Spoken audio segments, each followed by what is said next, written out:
Hello, I am MD Shahriar. আমি BRAC university থেকে CSC graduation complete করেছি এবং আফটার দ্যাট আমি মাস্টার্সের জন্য চার্লস ডারউইন ইউনিভার্সিটিতে অ্যাপ্লাই করি এবং 30% স্কলারশিপ সহ আমি চার্লস ডারউইনে অ্যাডমিশন নিই।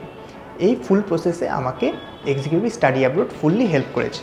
তারা আমার A to Z প্রসেসটা হেল্প করেছে এবং ভিসা লজ আমি জুনের 11 তারিখে করেছি এবং 18 তারিখে আমার ভিসা সাকসেস হয়। এই জিনিসটা তারা আমাকে ফুল প্রসেসে করেছে বলে আমি যতটুকু হার্ড মনে করছি অতটুকু হার্ড ছিল না। এটা খুব সহজেই হয়ে গেছে আমার জন্য।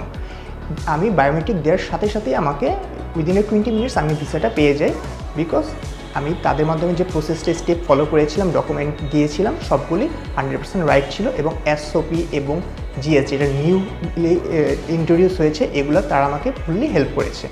So thank you study abroad. এবং আমি রিকমেন্ড করি যারা নিউ অস্ট্রেলিয়াতে যে কোনো ইউনিভার্সিটির চিন্তাভাবনা করছে তারা যেন স্টাডি অ্যাব্রডের কাছ থেকে কনসাল্ট নিতে পারে এবং তাদের কনসালটেন্সির যারা মেম্বার আছে, তাদের এজেন্সির যে মেম্বারগুলো আছে তাদের থেকে যেন তারা যে কোনো আইডিয়া শেয়ার করতে পারে এবং তারা যেন তাদের কথা মতো চলতে পারে, তাহলে তারা ইজিলি অস্ট্রেলিয়ান ভিসাটা পেতে পারে। Thank you.